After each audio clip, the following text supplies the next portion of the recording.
got some good and bad news about Dragon Age the Veilguard. We know the game's size, which comes in at around 92 gigs and has no DRM like the Nuvo on PC, so that is great to hear. On console there will be 30 FPS quality and 60 FPS performance modes, and on Xbox you can already preload right now, whereas PlayStation is scheduled for October 29th and PC will have to do without a preload. Now let's look at a lot of other good and bad news, and a quick reminder, we are doing a giveaway for the Digital Deluxe Edition of the game, so like the video and subscribe to the channel to enter via the link in the pinned comment. And the first thing you'll do when you boot up the game at launch is pick your character class. While all three classes, so that's Rogue, Warrior and Mage, offer a wide variety of skills in their own right, you are locked into your choice and can't switch later. With the new combat system, a class has less of a role than it traditionally had. So for example, being a warrior does not necessarily mean you are the party tank, since a skilled player can simply dodge and or parry all incoming attacks. Though the most deciding factor for how you play will actually be the available skills in your skill tree, as these can support a ton of different builds. There are a lot of skills to unlock in general, from passive buffs to bonuses that trigger on certain attacks to active abilities you can slot in your action wheel. You also work towards a specialization here, which is a separate corner of the skill tree that unlocks passives and skills that fit a certain style of play. Since you can only have one of these active at a time, you'll have to pick the one best suited for your playstyle. So as a warrior, you need to pick between a focus on sword and shield combat, heavy two-handed weapons, or shield throwing. But even outside your specialization, you won't be able to unlock the entire skill tree even after hitting the level cap of 50, which is something game director Corinne Bush confirmed during my interview. The good news is that she also mentioned there are other ways to earn skill points outside of leveling up, so while you can't unlock the entire tree,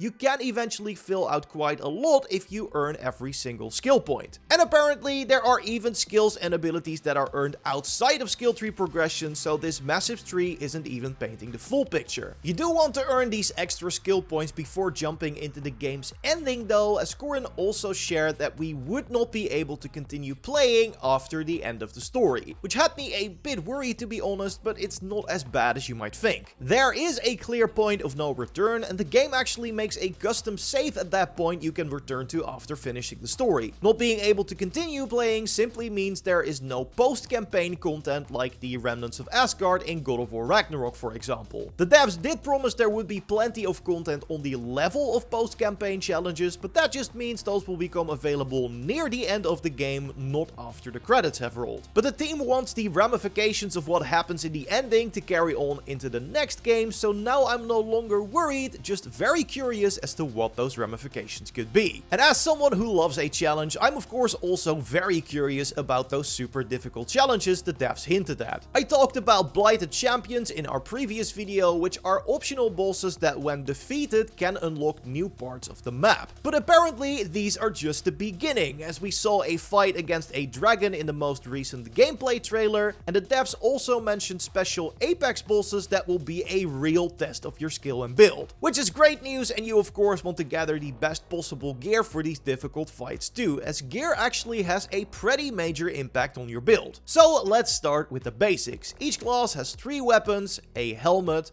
an armor set, a belt, an amulet, and 2 rings. You can find new gear by exploring and looting chests or by buying it from a vendor. The game's reputation system also comes into play here, as most vendors are tied to one of the 6 major factions, and their available wares will expand if you increase your faction rep. What you'll notice though is that most of the weapons you find will be at a low rarity, because the Veilguard offers quite a unique take on gear leveling and progression. Items have a level, so +3 for example, which impacts their primary stats, so damage on a weapon and defense on an armor piece. You can increase the level of a weapon at the Caretaker, who among other things functions as a blacksmith in your hub area called the Lighthouse. If you want to get your gear to higher levels, you need to level up the Caretaker, which you do by finding or buying special items called mementos out in the world. But that is just one side of progression, as item rarity is also very important in deciding how powerful an item is. Next to the base stats, each item has several perks, but when you find an item for the first time, most of these perks are actually locked. In order to unlock these locked and often much more powerful perks, you need to upgrade an item's rarity, and you do that by finding or buying a duplicate of said item. So for example, by buying a duplicate of the Duelist's Blade, the rarity is upgraded from uncommon to rare, and you unlock the perk that applies the necrosis status when you hit with a riposte counterattack. So on one side, that means you can potentially use any weapon in the endgame, as they can all be upgraded to a higher level and rarity. But I do wonder if this focus on finding duplicates to power up your favorite weapons is the right goal, as it can also get pretty frustrating if you can't find the items you're looking for. At the very least, the gear system shows that Dragon Age the Veilguard's RPG mechanics are very in-depth, as next to what I just mentioned, you can also apply an extra buff to each individual item and even to your active skills. And there are some very unique perks too, like some items that scale their power off of your faction reputation level. I also don't think the amount of different items you can loot is going to be a problem in this game. While there is no definitive count yet, I was able to spot 75 different weapon skins and over 108 different headpieces and 117 different armor sets for mage alone. So if those numbers are the same for the other two classes, you are looking at a ton of gear. And I spotted this in the game's transmog menu because yes, transmog will be available at launch and it won't cost you any resources either. Simply interacting with the wardrobe in your lighthouse allows you to fully customize the look of your weapons and gear, and this feature also applies to your companions and their various outfits and weapons. So that is great news, but there is also something that had me worried concerning gear. With some of the very impactful story decisions I was able to see during my hands-on time, I feared that some choices might lock you out of getting certain items or even doing certain quests. So I asked the devs about this during my interview too, and it sounds like the team was way ahead of my concerns. When it comes to quests, there is the obvious point of no return, but I did not get the idea you could lock yourself out of any content before that. What can happen is that you lock yourself out of certain vendors and therefore certain pieces of gear, but the good news is that there's already a solution in place for this. And that solution takes the form of our old friend Xenon and his Black Emporium, who are confirmed to be returning for the Veilguard. In case you don't know, the Black Emporium was a special store with some very high-end gear that was available in the second and third games, and while I'm guessing Xenon has some high-end wares this time around too, he also presents an opportunity for you to buy gear you otherwise can't get anymore due to your story choices or progression. So while you will definitely be confronted with the backlash of some of your choices, your build does not have to suffer the consequences. And the important choices you make during the quests also give the game a ton of replay value, although there is some bad news in that department as well. Because I did ask about the potential of New Game Plus during my interview, and while it wasn't a flat out no, it's definitely not something that the team is working on right now. The main reasoning is that in choice-based RPGs, people tend to enjoy starting a new playthrough with a new character to experience the story in a different way. So they chose to focus their efforts on making sure every playthrough feels different. And yeah, that definitely makes sense to me. I did not miss New Game Plus in games like Baldur's Gate 3 either, but I have definitely started multiple playthroughs to watch things play out differently. Again, things like this can always be considered an added post-launch, but I personally agree with the view that it's not really necessary here. As always, we're going to be making a ton of tips and tricks when the game releases, so subscribe to not miss those, leave a like if you enjoyed this video, and watch my hands-on preview with the game by clicking on the screen. I will see you in the next one. Goodbye.